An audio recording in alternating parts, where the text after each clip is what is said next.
Hello, Sagittarius, Sun, Moon, Rising, and Venus Signs. Kamusta kayo? Sana po nasa mabuti kayong kalagayan. Welcome back po sa Star Tarot. At kung bago kayo dito, welcome din po kayo. Please subscribe, like, share my videos, and leave me a comment kung naka-resonate po kayo. Thank you. So, first card ninyo, trust your vibes. Okay, Sagittarius, huwag ninyong pagdudahan kung ano man ang mga guidance, no, divine guidance na pumapasok sa inyo through your intuition lalo na. Okay? Kasi gabayan ng universe para sa iyo. Those are messages no, that will guide you towards the right decision, towards the right path, or kung ano man ang dapat ninyong gawin. What are the next move, 'di ba? Na dapat ninyong gawin. So, yun, instead na maniwala kayo from mga tao sa paligid mo, mga nagmamarites sa'yo, mga nagmamarisol, instead of listening to them, mas dapat na makinig kayo sa iyong intuition. Kasi ito, totoo to, diba? Yung intuition ninyo, totoo yan. That is the right thing to do. That is divine guidance. So we have don't hate, meditate. Okay? Instead na magalit, instead na maano kayo, mabwisit, 'di ba? Hingang malalim, okay? Hingang malalim, take a deep breath, mag-breathing exercises kayo, or mag-meditate kayo, 'di ba? Kasi during meditation, it really helps us to get grounded. Ito yung isa sa pinaka-effective way of grounding ourselves, yung pagme-meditate. And also, it brings answers. Kung meron tayong mga bagay na naguguluhan tayo, meron tayong mga confusion, when you are experiencing muddled mind, kapag nag-meditate ka, mawawala yan. And instead, no, mapapalitan niya ng clarity, mapapalitan niya ng enlightenment. At saka, kalmado ka. No? Makakalma ka. Kasi, parang nakakabalik ka sa balanse mo, nakakabalik ka sa focus mo. Okay? So, what else? We have the miracle of nature. Siguro, no, ang iba sa inyo talagang baka kailangan mo dito ng pahinga. Baka ikaw ay nai-stress mentally, physically, diba? Emotionally. Kaya, alam mo, isang magandang isang magandang magagawa mo din is to spend time with nature. Surround yourself with nature, Pero kailangan din ninyo lalo-lalo na sa panahon ngayon na sobrang mahirap ang kalagayan natin. So, mag-iingat, no? Lagi tayong mag-iingat, no? Kung may access kayo sa nature and you feel like you will be safe there, then go for it. Pero kung hindi, kung hindi ka safe lumabas, hindi ka safe pumunta sa kung saan, wag na. Okay? You can do meditation at home, But this is just for those of you na may access sa nature and will be safe. Alright? So, yun. If you can reconnect with nature, diba? And breathe some fresh air, then that's okay.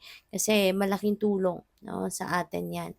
Malaking tulong, nakakakalma ng pakiramdam when you surround yourself with nature, at saka nakaka-relax. At saka yung parang kinukuha, no, ni Mother Earth yung stress natin sa katawan. So, yun. So, good luck sa'yo. And by the way, maraming salamat no, for subscribing. And if you haven't subscribed yet, subscribe na kayo. And also, maraming salamat din for not skipping the ads. Malaking bagay po yan sa akin. And also, please click the join button sa baba na video kung gusto po ninyo na mag-join kayo sa membership. So, we have affirmation. Ayan. So, maaari na ang iba sa inyo, baka gusto ninyong mag-affirmation, positive affirmations really helps, no? Lalo-lalo na if you are manifesting something. Kasi kapag nag-affirmation ka, parang tinatawag mo yun, no? Kung ano yung sinasabi mo, ano yung nire-recite mo, positive affirmation, parang yan ay tinatawag mo na dumating sa buhay mo, no? Or parang kung i-embody mo na talaga yung sinasabi mo, no? As if sinasabi mo yan na parang nandiyan dyan na, na-experience mo na or presente na yan sa buhay mo, 'di ba? So mas mabuting gano'n ang mindset. But yeah, depende yan sa style ninyo. Depende yan sa kung ano yung gusto mong gawin. Alright? But sabi dito, I listen to myself and acknowledge my needs. I assert myself and retain my power. I am brave and gentle. I don't have to be afraid of others. Okay? I respect myself and I am respected by others. So this is good. No? This is good na wala ka ding takot na nararamdaman. Kasi kapag may takot, nako ay nakakasabotahe yan eh. Sinasabotahe tayo niyan no? Kung tayo ay natatakot that is sabotaging ourselves. Parang we're getting in our own way. Kaya maganda yan na hindi ka matatakot. No? Hindi ka matatakot sa kahit anyone or hindi ka matatakot sa kung kanino man. Ano? At saka maganda rin dito no that you tend to respect yourself. Kaya naman, 'di ba, when you are respecting yourself, you are trusting yourself at the same time, parang ganun ka din sa iba. Kasi hindi naman puwede 'no, na nirerespeto mo yung sarili mo pero yung iba hindi. Parang parang conflicting yon. Kaya ang tendency, 'di ba, when you have respect in your heart and in your mind, no, yun na ang ipo-project mo sa iba.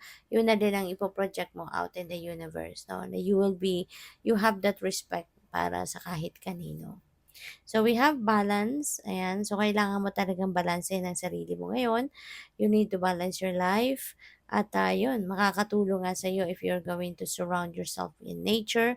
At yung pagmameditate. You know, you can get back the balance in your life. At saka yung core ninyo, no? Makakabalik kayo sa core ninyo. Kaya maring yun ang kailangan ninyong gawin at this time para na maging relax kayo, mas makakapag-isip kayo na maayos, mas makakapagdesisyon ng mabuti, at yun nga, no? Mas magiging balanse ang lahat, walang problema.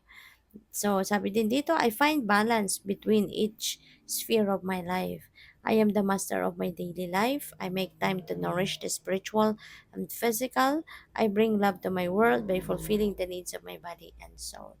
Ayan. So, parang this is a beautiful, a beautiful thing to recite, diba?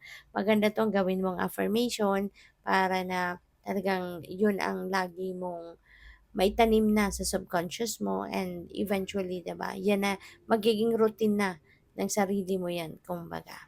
So, what else? We have creation. Siguro meron kayong gagawing bago sa buhay mo. You are going to create something in your life.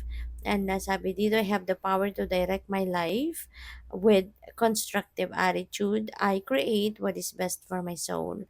I firmly believe I can transform and improve my inner and outer worlds by turning every thought into affirmative action. I act in the image of God and bring light into my life. So, napakaganda kasi parang mababalot ka ngayon ng positivity, no? Which is really, really beautiful. Kasi when you are projecting positivity then, when you are surrounding yourself with positivity, mag-a-attract ka ng lahat ng magagandang bagay, mga positibong bagay, mga magagandang pangyayari sa buhay mo. 'Di ba? And there will be more positive opportunities. May mga magagandang oportunidad na dadating sa buhay mo, no, in various areas of life, no, na mas lalo pang makakaganda at mas lalo pang makakaayos ng inyong sitwasyon. So, good luck sa'yo. Thank you for watching Love and Light. Namaste.